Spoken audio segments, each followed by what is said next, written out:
For those who don't know me, I'm Toby Curtis. I'm a newish adjunct at SoMAS. You don't see me around too much because I'm based in Massachusetts. I work for Fisheries in Gloucester, Mass.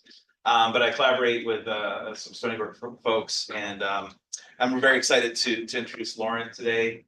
She's been collaborating a bit with the Southport Natural History Museum and the Peterson Lab, and she's new faculty at the UMass-Dartmouth School for Marine Science and Technology.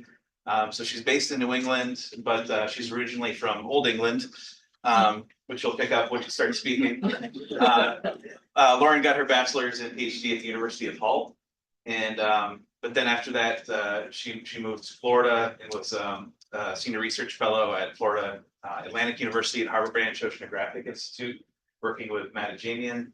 And she's done a postdoc at SoMAS before being hired as faculty, just starting this semester. So she's got some really great stuff to talk about, some fascinating new technology and techniques, kind of bridging ecophysiology and fisheries.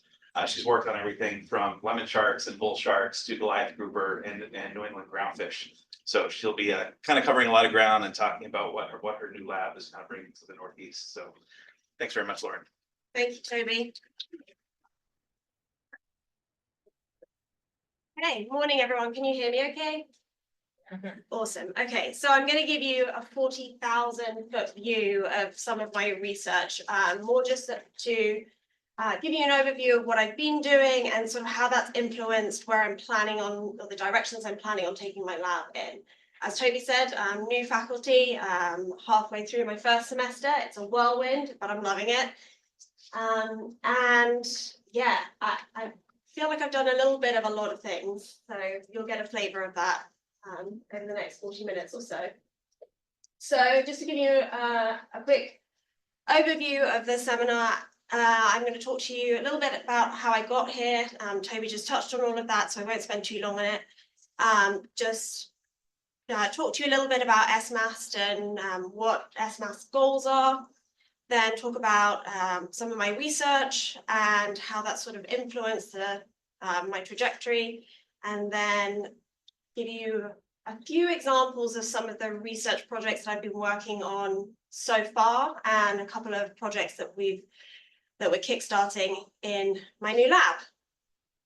So, as Toby mentioned, I've done a little bit of everything. I started off doing a lot of fine-scale behavior and some physiology work during my PhD, very much focusing on what individuals were doing. And through moving on from my PhD and into postdoc, I ended up doing pretty much exclusively behavioral work. And then moving to SoMAS in the Department of Fisheries Oceanography, I really wanted to basically sort of combine the behavioral stuff and the physiology stuff to put that in a more applied context. So how can we use behavioral and physiological studies to understand more about fisheries and manage fisheries more effectively? So I did my PhD at the University of Hull in the UK, which is why I sound like this. I'm not Australian, which is what I usually get. But I actually was based out at the Biological Field Station in the Bahamas for 4 years, which sounds really glamorous, but when you have to empty a septic tank for 20 people every 6 months, it's not as glamorous as it originally sounds. I then went to Australia for 6 months as an Endeavour Research Fellow, before landing in Florida for 3.5 years as a postdoc, and I'm going to show you some of the work I was doing there that I continued to do at SoMAS after moving up here. And yeah, some SoMAS projects as well. So this is the School for Marine Science and Technology. We're part of UMass-Dartmouth, but we're a satellite campus that's based in New Bedford, right on the water. It's a pretty cool facility. It's only been open for a few years, but we share this building.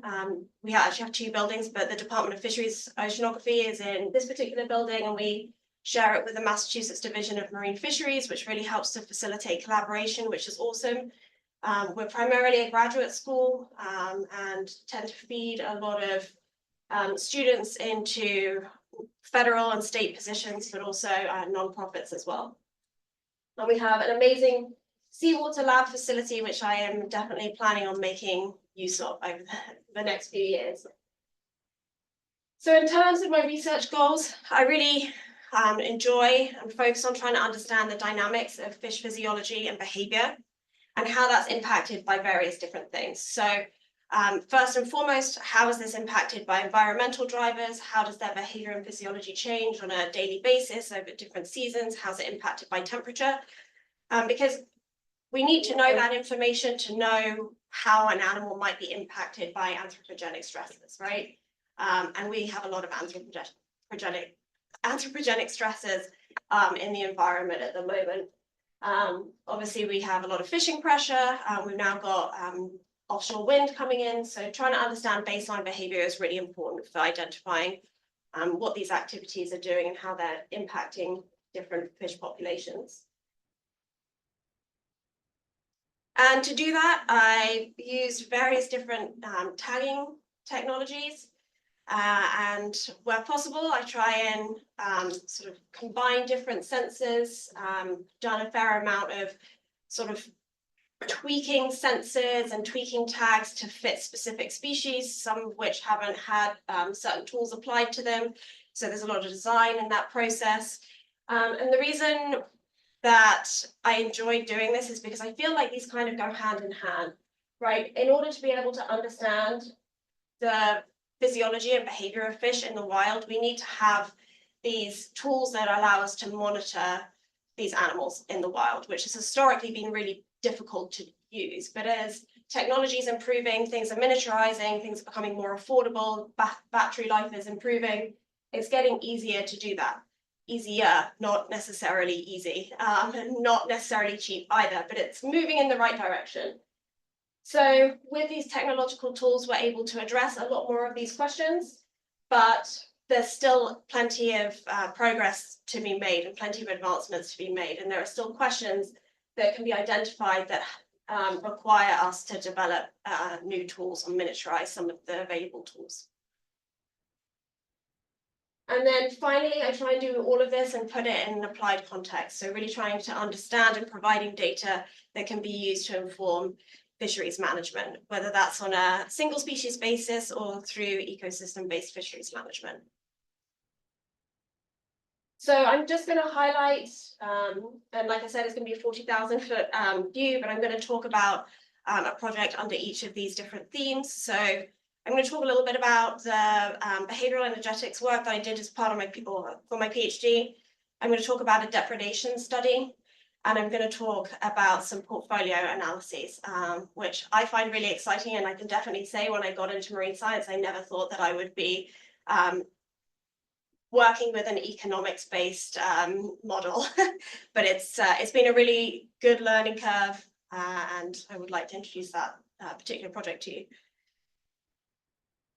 So as part of all of these different and very broad themes, I've used a lot of different methods, and really now, particularly at SoMAS, where we have a good relationship with the fishing industry, we try and involve in the industry as much as possible. So we work a lot with commercial fishermen, we work a lot with recreational anglers. So through my PhD, moving to SoMAS, I've increasingly incorporated citizen science into my research as well. Okay, so I'm just going to introduce animal-borne sensors. I know some of you in this room are very familiar with this particular tool. This is a CATS cam. So it's called CATS because it's produced by customized animal tracking solutions. Nothing more behind it than just the name of the manufacturer. But it's really cool. It's a cool tool. It's an expensive tool, but it can provide a wealth of data in a very short period of time. So the CATS cam includes something called, or we refer to as an inertial measurement unit sensor. And that's basically a combination of sensors, an accelerometer that measures acceleration in 3 axes, also a triaxial gyroscope and magnetometer. So accelerometers, does anyone know what an accelerometer is? Well, a couple of nods and one hand up. Okay, so how many people, for those of you that aren't familiar, how many people are wearing some sort of Apple Watch or something that tracks your movement. Okay, more hands going up. Who has a phone? Okay, so you've all had some experience with accelerometers. So just very basically, when you flip your phone from portrait to landscape and your screen flips, it's the accelerometer in that that's detecting that change in orientation. When your Apple Watch tells you at 5 minutes to the hour that you need to get up and move away from your desk, which I ignore every time, it's the accelerometer in there that's detecting your movement. So we're actually a lot more familiar with accelerometers than we might necessarily realize. And they're really cool because they can track an animal's movement, they can help us understand the posture of an animal. And we can use this to classify an animal's behavior into an ethogram of behaviors. So look at the breadth of the behaviors an animal's exhibiting in the wild.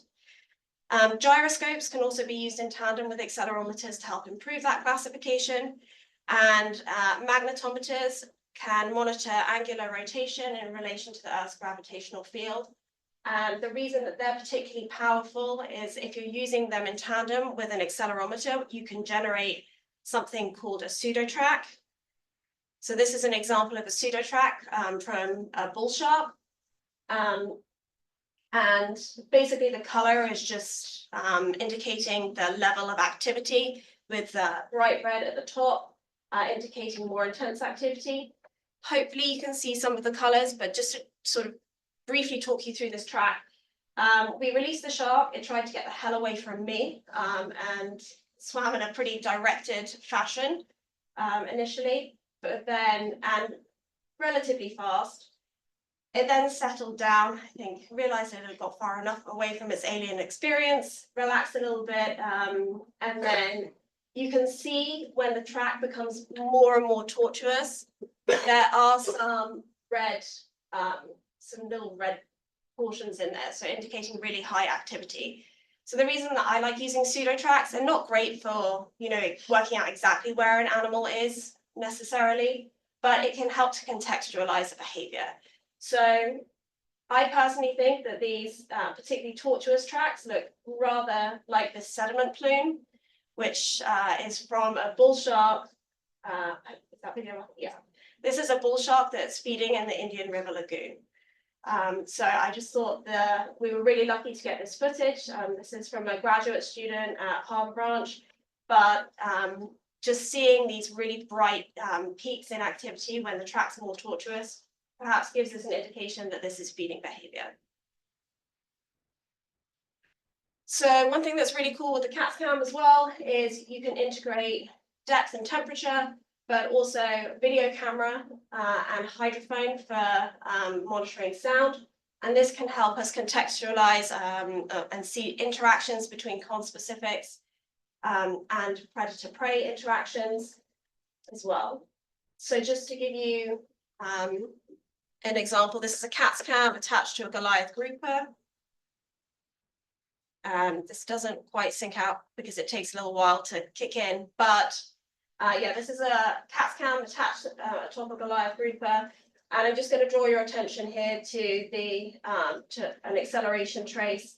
But basically, this is indicating tail beat movement. You can see that side-to-side movement of the head, which is coming from the tail beat movement. But you've also got the depth trace up here and the magnetometer, another Goliath grouper tagged with the CAT cam. But basically, as it comes to rest, you can see this acceleration trace, which is reflecting your sway acceleration or your tail beat frequency, like I mentioned, sort of settle down, flatten out as it comes to rest. And you can see that as well in the depth trace. So I just wanted to sort of give you an indication of what this data looks like. This is a very, very short clip.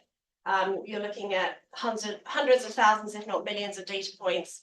For my PhD, the tags I was using, and this isn't even a particularly high frequency, we're collecting 91 data points a second. So one of the biggest issues is sort of data storage and computational capacity. But you're getting so much data that they're really powerful tools. Okay, So getting into the first project. So for my PhD, I was working with juvenile lemon sharks out in the Bahamas and attaching a much smaller accelerometer tag that was also coupled with an acoustic transmitter, but I'm not going to go into detail on that. This accelerometer, see what we mean. This accelerometer has the triaxial acceleration, so it's monitoring movement in the heave axis, so up and down, the surge axis, backwards and forwards, and then the sway axis, which is the side-to-side movement or the tail beat frequency. So it's mounting it on the first dorsal fin of juvenile lemon sharks, and doing that in order to try and understand more about their fine-scale behavior and ultimately generate a seasonal bioenergetics equation and activity budget for this species. So this is the classic bioenergetics equation. Has everyone seen this before? So basically, I've made the assumption that sharks like donuts, just because I like donuts, but basically everything you eat has to go to production, whether that's growth or reproduction. All that energy has to go to growth or reproduction. It has to be metabolized, and that can be either through standard metabolic rate, which is essentially the cost of living, the cost of digestion or specific dynamic action, and activity, which is often considered to be the largest and most variable portion of metabolic rate. Or it gets pooped out. One of those. It's going to one of those three energy sinks. So that's where accelerometers fit in, specifically with this activity portion, right? Because I said that we can use them to look at fine-scale body movement. And we can generate this single integrated metric, which basically pulls all of the data from those three acceleration axes and looks at, or we can calculate something called overall dynamic body acceleration, which is becoming increasingly common in the literature now. But our team was wanting to calibrate overall dynamic body acceleration, so the body movement of the animal, and temperature, and use this as a proxy for metabolic rate. So typically when we're wanting to, or historically, we've used oxygen consumption as a proxy for metabolic rate. So for a fish, we put them in a respirometer, we seal up a chamber, and we monitor the decline in oxygen whilst that chamber is sealed. And then we periodically open it up, flush it out so that the oxygen can go back up again, and then repeat the process and do that over and over again. So if you monitor this oxygen decline while simultaneously monitoring the activity of the animal with an accelerometer on it, we can develop these calibration equations. And basically we found that there was a really strong relationship when we modeled oxygen consumption here. This is mass-specific oxygen consumption against overall dynamic body acceleration, but also accounted for temperature, the ectothermic fish. So if we incorporated temperature as a covariate there, and we also accounted for activity state, just because the sharks sometimes when they're resting, particularly if they're facing into a current, you might see some movement in the accelerometer, but actually they're just resting. So we included active or inactive as part of this calibration equation just to get more accurate results. Okay, so that was the lab component. And then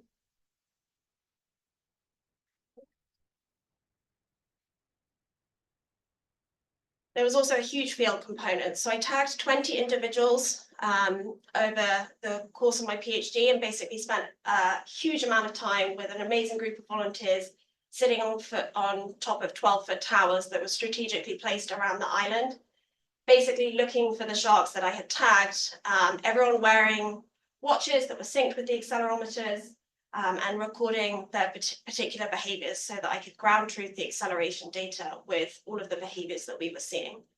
So we did that with all the wild animals, but we also did some semi-captive trials as well, and basically found out that they're spending their time either swimming, resting, chafing, which is kind of just like a barrel roll, which could be used to get rid of parasites or maybe an annoying tag, burst swimming, which I saw as part of predation, I also saw it as part of a bigger lemon shark trying to chase one of my tagged lemon sharks, which was really stressful.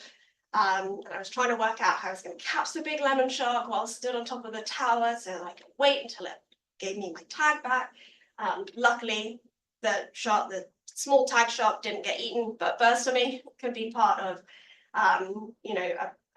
escape response or as part of foraging. And then head shaking, which was only ever seen when they were handling a prey item. So this is just an example of what each of the acceleration traces looks like for each of those different behaviors, and what that looks like in terms of that overall dynamic body acceleration value that we calibrated with oxygen consumption. And that's all I'm going to say on that slide. But basically, as I said, there was a huge amount of data, 91 data points per second for 20 sharks, each tagged for 120 hours. I wasn't going to go through and label that by hand, so developed a way of automating this process. So basically applied various different machine learning algorithms. So I feel like machine learning doesn't really need so much of an explanation these days, but basically your machine learning algorithms learns patterns in a data set that it's been given, and then it uses those patterns to make predictions from new data. So using various different features that were pulled out from each of these traces, and using things like tailbeat, frequency and amplitude, I trained a number of different machine learning algorithms and looked at the performance of those. So these are each of the machine learning algorithms that I looked at.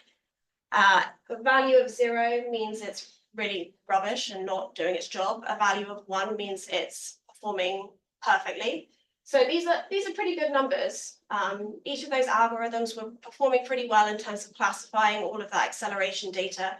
I found that by combining these and creating a voting ensemble classifier, that was actually more powerful than any single machine learning algorithm on its own. So using this voting ensemble classifier, I then was able to put all of that acceleration data into one of those 5 behavioral categories. And then pulling this all together. So this is one particular shark that I had tagged during the dry season and the wet season. There's a lot going on, so I'm just going to try and talk you through this slide. But basically, this is the sway axis, which isn't too relevant for what I'm going to talk about now, so I'm not going to focus on it. But here we've got our overall dynamic body acceleration, which is needed for the calibration equation. There's also temperature, which again I said is needed for that calibration equation. Down here at the bottom is the classified behavior for the deployment. This is just a 24-hour period, I think. If it's white, it means that the animal was resting, which again was important for the calibration equation, just active or inactive. If it's red, that was a feeding event. So I just want to draw your attention to, in the dry season, they were resting a lot more and feeding a lot less than they were during the wet season. But basically, hopefully you can see from this that this is showing everything that we need between ODVA, temperature, and activity state to calculate metabolic rate in the wild. Using that, I balanced the bioenergetics equation. So this is just showing percentage of consumption or percentage breakdown of consumption. But basically, even though their oxygen consumption, their metabolic rate is higher during the summer because temperature is higher, and that's really important.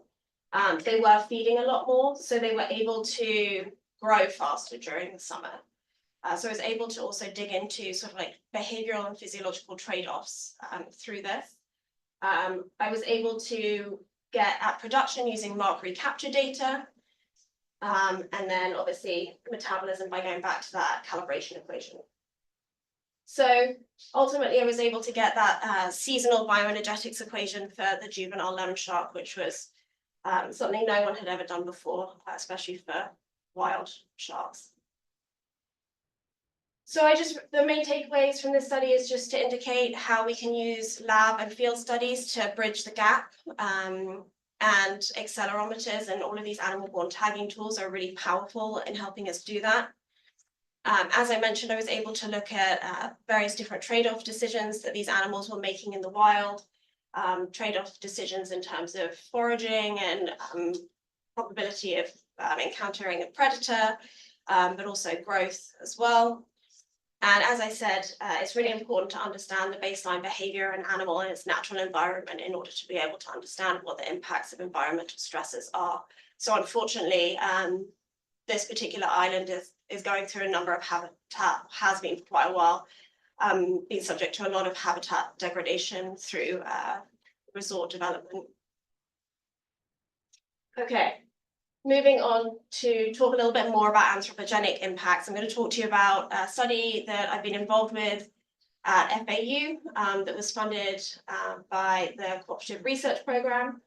And I'm going to talk to you about depredation. We actually just got really favourable reviews back and just some minor edits on a paper. So hopefully you'll be able to see this in print early next year. But for those of you that don't know what depredation is, it's the partial or complete removal of target species caught by fishing gear by non-target species. So in this case, this shark here is the depredator, and this fish here, this red snapper, is our depredated fish.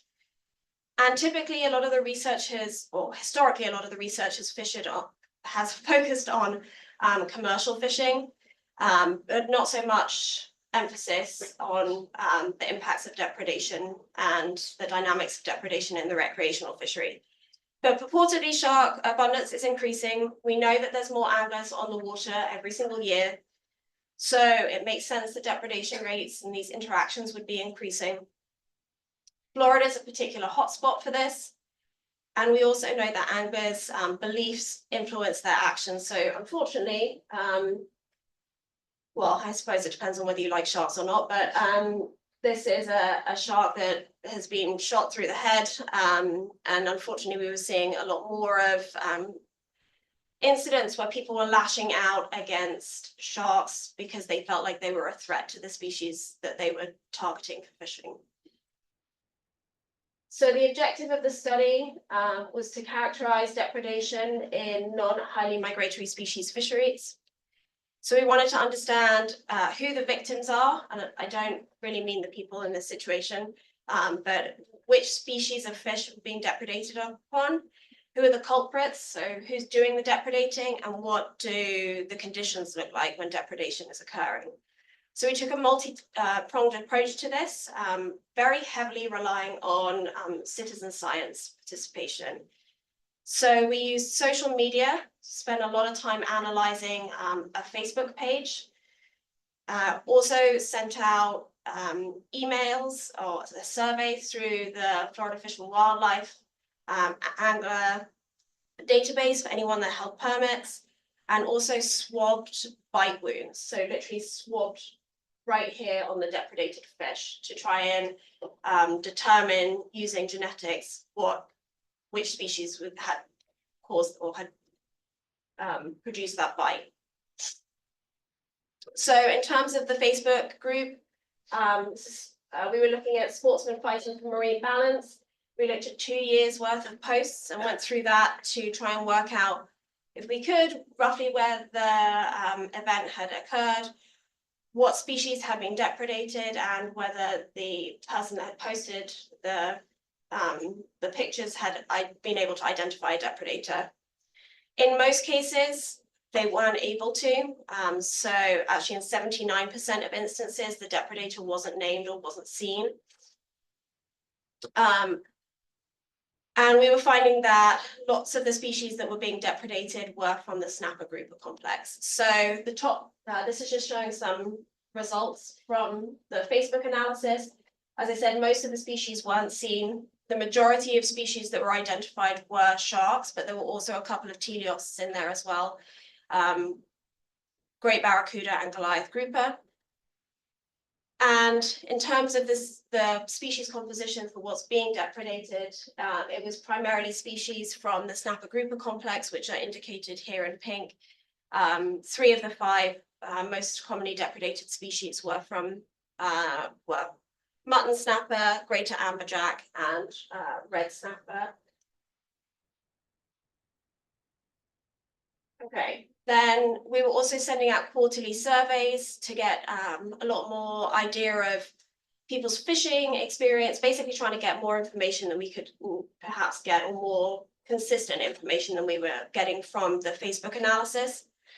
So sending out surveys quarterly to find out about people's fishing experience, their fishing practices, where they were fishing, whether they'd experienced depredation. If they did experience depredation, how often did they experience depredation? And then also trying to dig into some of the environmental conditions. Just some key takeaways from this. We found that we had a pretty good response. Over 2,000 people participated in the survey. 43% of those respondents did experience depredation.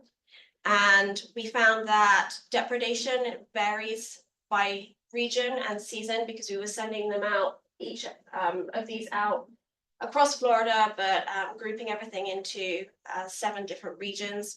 We found that depredation varied seasonally and regionally, with depredation more likely to occur in the spring, particularly in the Keys and in the Western Panhandle and the southeast coast of Florida.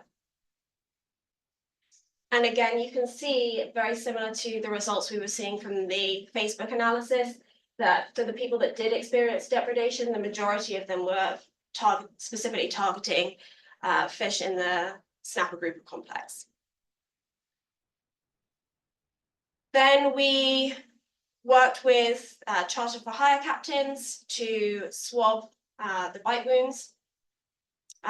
We produced an infographic so they knew exactly how to do this in a reliable fashion and to try and sort of minimize any risk of sort of ruining the sample, essentially. And we obviously went out, taught them how to do that, provided them with an infographic, and we also periodically went out fishing with them to sneakily check that they were doing it the right way, but also because we like to fish. One thing that was really interesting is we actually found we weren't able to get as many bite wound swabs as we were hoping for, largely because when these depredation events were occurring, the whole fish was more often than not gone. So we kind of went at a little bit of a tangent and started swabbing the monofilament, where it had been bitten off, to see whether that would work. And actually had really surprisingly good results for that. We got more than 60%, in more than 60% of cases, we were able to identify the depredator through swabbing the monofilament. So we got 85 samples from 18 different species that were depredated. And we were able to use known genetic barcodes for different depredators and use this information to get at who was doing the depredator, which is really important because, as I said, most of the time the anglers don't know who the depredator was. So this helps us to get at that unknown component. So the takeaways from this was that it was imperative that we worked with charter for hire captains in order to increase the sample size, because for as much as we would probably like to spend every day on the water, maybe we get stuck behind our desks as scientists doing a lot of data analysis. So we had to work with these anglers, and also that really helps to increase trust between the industry and scientists as well. So I consider that, or our whole team considers that, a pretty good citizen science success. All of the data streams showed similar trends. We found that bull sharks and sandbars were the primary depredators from all of the data streams, and that snapper grouper were the most heavily impacted complex. The probability of depredation was between 0.1 and 0.6, and as I said, this varied regionally and seasonally. When depredation did occur, depredation rates were anywhere between 31 and 47%. And we did find as well that whether people experience depredation in their fishing experience also had an impact, or has an impact, on their willingness to support shark conservation initiatives. This is a really complicated problem. It's emotionally charged. So it then led us to think about, well, how can we potentially mitigate some of these interactions? And that led to some subsequent funding from the bycatch reduction engineering program. So we're also looking at whether these magnetic deterrents can be integrated into fishing gear to try and minimize some of these. So we're testing that at the moment as well. And as I said, a lot of this work will be, or all of this work will be published hopefully in IC's Journal for Marine Science early next year. Okay. The last big one I'm going to talk about, which hold on to your hats. Who likes economics? Who likes money? Only a couple of hands. Well, that's maybe why we're all sitting in a room talking about marine science. Who's thought about their retirement account? Oh, okay, start thinking about your retirement account. I know it seems like it's a long way away, but this really scared me when I started doing this project. But this is borrowing portfolio theory, which is a financial concept from the field of economics. So basically, up until now, most of our fisheries management has focused on managing a species as a single species. There's a push, especially with climate change, to try and understand and manage fisheries from a more holistic perspective. So managing them as part of as an ecosystem and considering different interactions between species and considering habitat and the ecology of different species, etc. Okay, now I'm going to go off on a total tangent, but just bear with me. So, your retirement. I'm going to sound like everyone's mum, but you want to start thinking about it. Basically, this, depending on where you are in your journey towards retirement, you may choose to invest and have a more aggressive approach to doing that and be willing to take more risk of not reaching your goals, your retirement goal. Or if you're really sensible and you're a grad student that's putting $5 a week, even $5 a week will help you, you might want that aggressive strategy. If you don't start thinking about your retirement until you're 50 years old, you probably want to be a little bit more conservative. It means you might not get as much return for your investment, but it's more stable. Basically, the composition of your retirement fund or your retirement portfolio is going to change depending on how aggressive you're willing to be and how much risk you're willing to take. So this one is a conservative approach. So these are for the grad students. This is a more, oh, sorry, the other way around. So this is if you haven't started thinking about your retirement until far too late. And then aggressive can be for a graduate student who's willing to take a little bit more risk because they've had the forethought to start putting that $5 a week away early on. So there's a lot of jargon associated with this. I'm going to try and simplify it. This is an efficient frontier. It's a graphical representation of your target return, so how much you want to have for retirement and the amount of risk you're willing to take in terms of not reaching that target amount on your x-axis. And each of these dots is representing a different portfolio composition, okay? And your portfolio in a finance sense is going to be a composition of stocks, bonds, cash, things like that. That composition is going to change depending on what you want your target to be and how much risk you're willing to take. Does that make sense? Okay. Anyone wondering what the hell this has got to do with fish? Mm-hmm. Yeah, fair enough. I thought the same thing. So just like stocks and bonds, fish are renewable assets. They're just biological renewable assets. When you think about your portfolio composition, you're going to be thinking about how each one of these components of your portfolio are interacting with each other. So you don't want them all to have these positive correlations because on one hand, they might do really well altogether, but if they crash, you're going to be not a good thing. So you want to consider a portfolio composition that has some negative interactions so that they can balance one another out, and that's what's helping to minimize the risk. So we can think of this as species interactions. If we pick a portfolio composition of fish, so different fish species or different fish stocks that have differing interactions and ideally negative or weakly positive interactions, then we can try and balance our portfolio to minimize that risk, but get the maximum amount of revenue from that portfolio of fish as we possibly can. So this is our efficient frontier.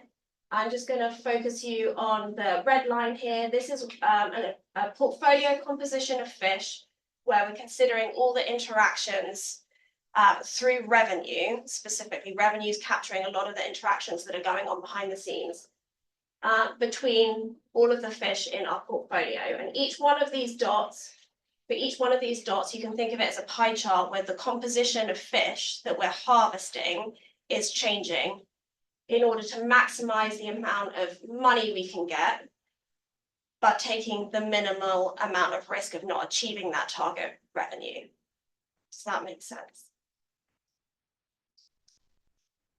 Okay, so I'm a little short on time, which I knew was going to happen, but basically there's also this black dot here, B, which is realized revenue. That's how much money was actually obtained in a given year when we look back historically at how a portfolio has performed.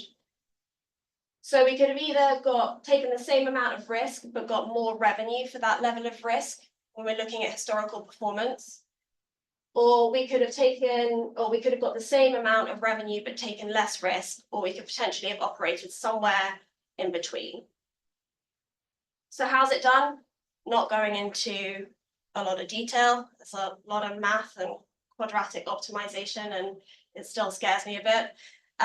But basically, we're solving for each of those dots on our efficient frontier to work out how heavily we should target a particular species within the portfolio. But it does take into account things like biological constraints and sustainability and shifts in landings and revenue over time. So one thing we can do is we can calculate the risk, as I said, that has been taken in any given year if we're looking at historical performance, and we can calculate how much risk could have been taken if we had operated more effectively using this portfolio approach. And then we can work out the gap between the equivalent point on the frontier as this black dot, where the same level that is at on the y-axis. We can calculate the gap and plot that over time. And this is basically showing you that in the final year that we looked at, which I think was 2021 for this particular analysis, that over 40 cents per 40 cents per dollar of unnecessary risk was taken by not taking this portfolio approach and consider on fishing really on a single species, using a single species approach. So as I said, that was a really 40,000 foot overview, but this is a potential tool for implementing an ecosystem-based fisheries management approach. For every portfolio configuration we've looked at to date, more risk was taken than was necessary had the portfolio approach been used, or we could have obtained more revenue. It's been really important to collaborate with stakeholders for this. We've been working with a lot of economists and council members, and we're now wanting to start engaging the fishing industry. And we have a paper that's coming out soon, which talks through all of these methods, and the code for this is on GitHub, but we're trying to turn it into a shiny app to make it more digestible, because I fully recognize to marine scientists this isn't digestible. Okay, I'm pretty short on time, so I'm going to skip to just one project that I'm really excited about that we're starting in our lab. We're focusing on a number of different species, but primarily yellowtail. Yellowtail flounder have declined. They used to be a really important fish species, but for some reason they've disappeared. Fishing mortality is relatively low, because we can't find them to fish them really. But basically, we're using something called a behavioral choice tank or a shuttle tank. Has anyone heard of that? Yes. Does that mean some of you have done some of this? No? Oh, okay. So it's pretty cool. Basically, it's two circular tanks where the temperature and the dissolved oxygen can be kept separate, just because the flow is going in opposite directions. And the animal can basically pass through a channel that connects the two tanks and dynamically change the temperature. They can actually learn to change the temperature and the dissolved oxygen or the dissolved oxygen in either tank. And ultimately, we're trying to do this to understand what the thermal preference is of various different species. So although a species has physiological limits, and this is me going back to my integrating lab and field experiments, even though a species has physiological limits, that doesn't necessarily mean that that's where they would prefer to operate, especially in the wild where they're exhibiting other pressures like predation as well.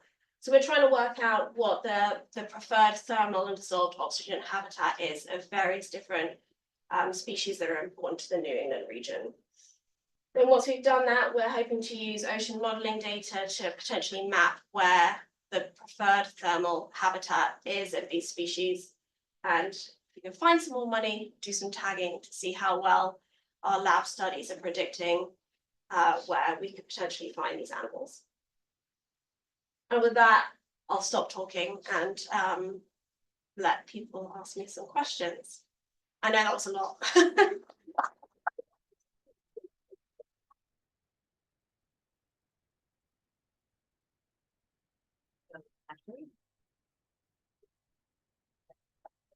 Okay. I had a question, going back to the lemon sharks in Bimini and Cat's Camp. Did you ever consider looking at the differences between like sexes, or I know like from my understanding, like you have a large population of like pregnant females there. Like, do you think that, or has the fine scale behavior of those females been quantified, or do you think it would be different? That's a great question. So for anyone that couldn't hear, Ashley was asking whether I looked at differences between sexes for the lemon sharks out in the Bahamas. So no, I didn't, purely because for this study, the animals were all less than 90 centimeters in length. So I wouldn't really anticipate when they're that small, they're really like no more than 2 to 3 years old, that would really impact them at this stage. But no one has been putting out CAT cams on, so I was just using a really small accelerometer for these juvenile sharks.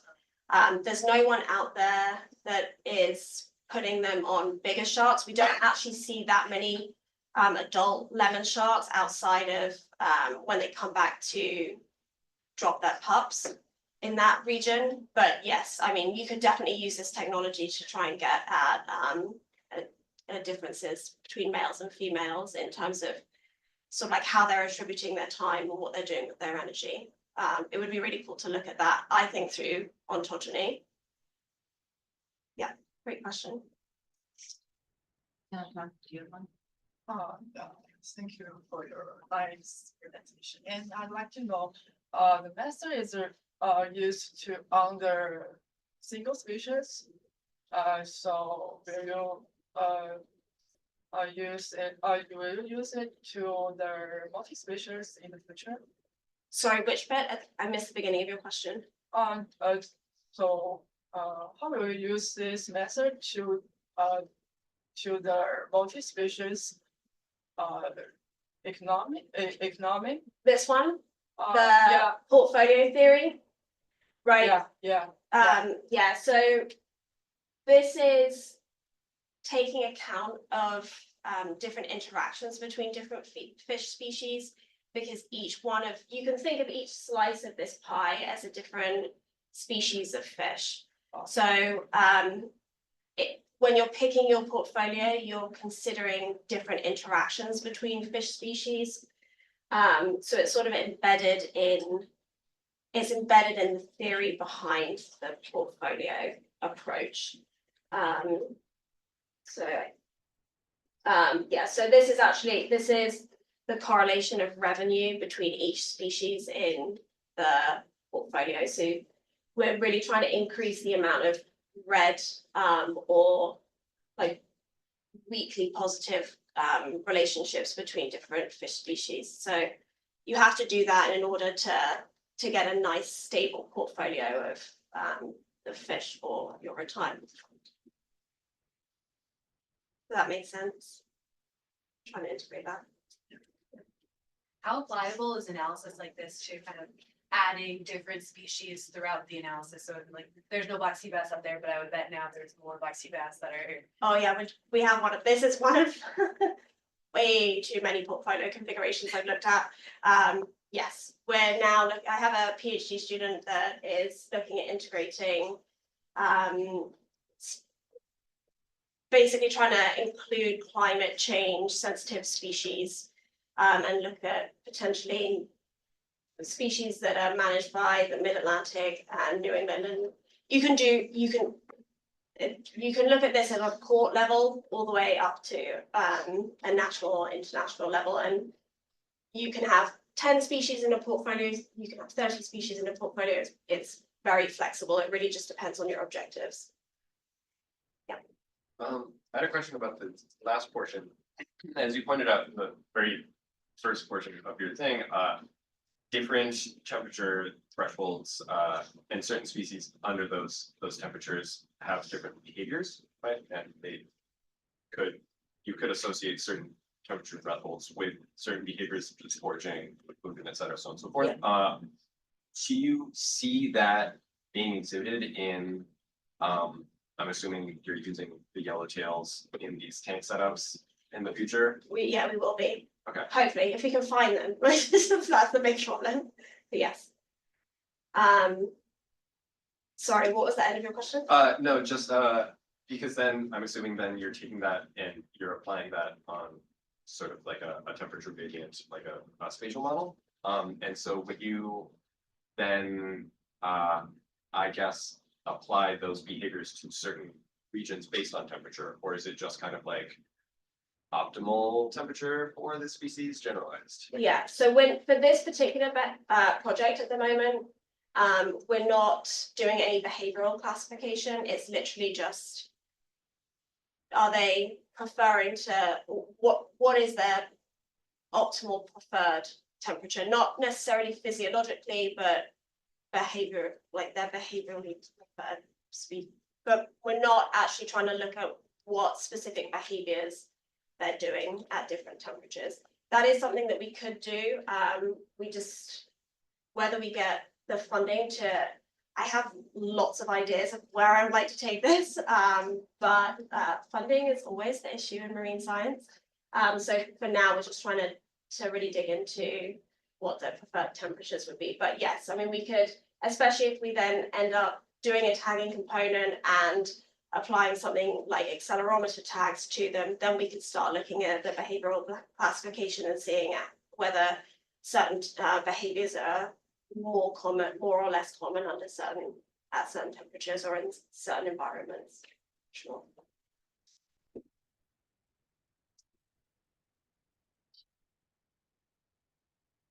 Actually, So go ahead. okay, I had a question about this whole portfolio thing. Yeah. Right, when you have like your money portfolio, you can make choices on like whether you want to have like a pro-climate, no fossil fuel supporting stocks and bonds and things like that. Yeah. So when you do this for fish, how can you like integrate environmental factors, right? If you have some fish that are, I don't know, like having a certain environmental impact that is maybe not wanted in certain coastal areas, is there a way to integrate this, or? Yeah, I mean, about we haven't done that, but if you're trying to work out whether you can, there's a lot that's going into what is causing the differences in the correlation of revenues. Part of the reason we picked revenue is it's just really easily available, like it's publicly available data. So it makes it really easy to do the analysis and that it's accessible. But also revenue is reflecting various different drivers, be it biological, ecological, or economic. The portfolio composition, as I said, is very flexible within within the context of trying to maximize those negative relationships. But yes, I think if you're trying to particularly sort of increase pressure on a problematic species, you could potentially generate a portfolio that focuses on those. It really, the portfolio composition can be whatever, at least in theory, the portfolio composition can be whatever you want it to be. Obviously, implementing it in practice is a lot more complex, something that we're going to start trying to dig into a lot more detail. Yeah. When you talk to the retirement people, they like TIA or whatever, they give you 100 Monte Carlo simulations. Yeah. Of the plan to see, because they don't tell you, they don't just do one test to see that we're gonna have a recession in 2035 or something like that. They have a bunch of choices. Is that included in your portfolio assessment, or, I mean? We're not running simulations in that sense, but to some degree, oh, my clicker's not working anymore. Yeah, no, I put the Okay, chat up just to, sorry, you can go back. that's fine. So basically everything that's going into each one of those dots on the frontier is representing a different situation where you can potentially get more or less revenue for that level of risk. But we're not running multiple simulations for, there's one optimal way, or this particular approach is finding one optimal way to obtain that target revenue in terms of how heavily you fish. Controls everything, all the background things that are changing, like temperature or circulation or. Yeah, and it's considering, in this particular example, it's considering things like historic catch and constraints, like if we don't want to operate at maximum historical catch, but we want to operate at 70% of maximum historical catch, or is there we could potentially look at for each species operating at maximum sustainable yield or